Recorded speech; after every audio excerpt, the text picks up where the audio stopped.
Hey guys, তো এখন আমরা কথা বলবো কাবুলিওয়ালা সিনেমাটা নিয়ে। তো হাই আমি Dhruv, welcome to Roy reviews. Let's start. তো প্রথমেই বলি, কাবুলিওয়ালা রবীন্দ্রনাথ লিখেছে 1899 সালে এবং সময়টাকে কিন্তু ডিরেক্টর চেঞ্জ করেছে 1960 সালে। মানে আমরা সিনেমাটা দেখছি 1960-এর দশকে এবং সেইখানেতে একটা পলিটিক্যাল আনরেস্ট দেখছি মানুষের মধ্যে।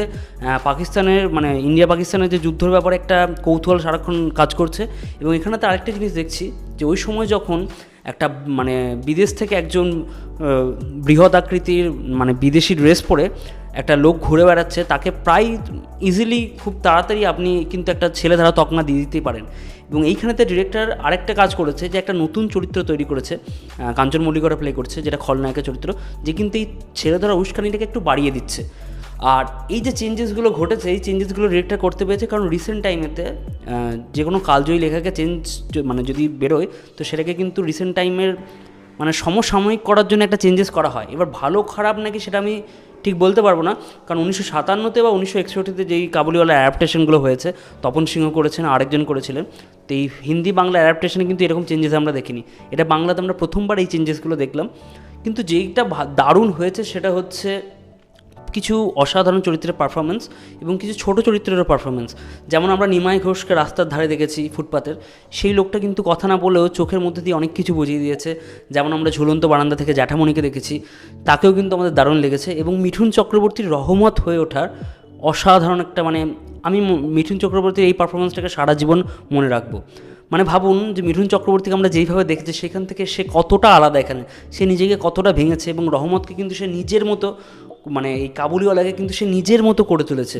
এবং তার মধ্যে যে মানে কন্যা বিয়োগ এবং নিজের কন্যার সাথে তার যে বহুদিন যে যোগাযোগ নেই এবং সমবয়সী মিনিকে যখন সে দেখছে, তার মধ্যে যে একটা স্নেহপ্রবণ পিতার যে ভাব, সেই ভাবটা সে এত ভালোভাবে ফুটিয়ে তুলেছে এবং সেই অ্যাক্টিংটা এতটাই আন্তরিক যে আমরা কিন্তু সেটা মানে কিছুতেই ফেলতে পারবো না যে আমরা যেই রক অ্যান্ড রোলের মিঠুনকে দেখেছি এবং সেখান থেকে এই চেঞ্জেস মিঠুন এক্সেলেন্ট।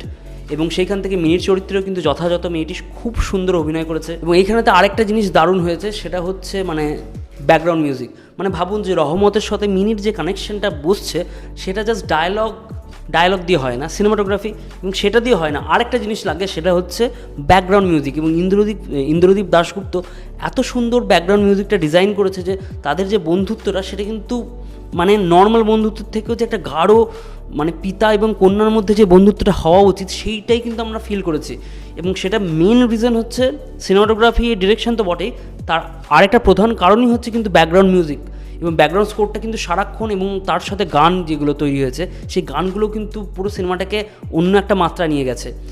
এইবার যেটা আমার আপনি বলতে পারেন যে চেঞ্জেসগুলো মানে 1960-এর দশকে বসানো, সেই জায়গাগুলো হয়তো আপনার পছন্দ নাই হতে পারে এবং সেই চেঞ্জেসগুলো উনি হয়তো নাই করতে পারতেন আমার মতো ডিরেক্টর, কিন্তু তিনি ভেবেছেন যে সমসাময়িক করার জন্য এটা দরকার, উনি করেছেন।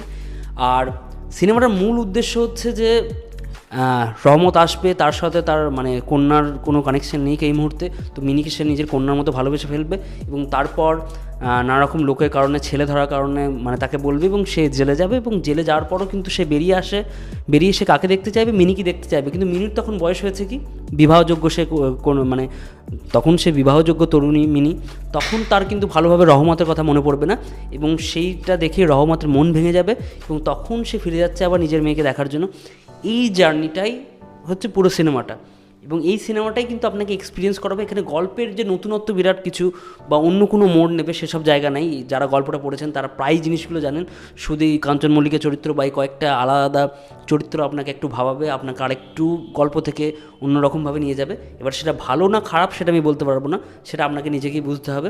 কিন্তু আপনি যদি কাবুলিওয়ালার ফ্যান হয়ে থাকেন, আপনি যদি আপনার ছোটোবেলায় সেই কাবুলিওয়ালাকে এবং মিনিকে দেখতে চান, তাহলে আপনি এই সিনেমাটা দেখতেই পারেন। আরেকটা জিনিস আমার পছন্দ হয়নি, সেটা হচ্ছে যে মিনির লেখক বাবা এবং ঘরোয়া মায়ের মধ্যে যে মানে সাংসারিক গল্পের মধ্যে দেশ, ধর্ম, জাতের কথা উঠে আসছে, সেটা কিন্তু 1960-এর সময় অনুযায়ী ঠিক নয় কো।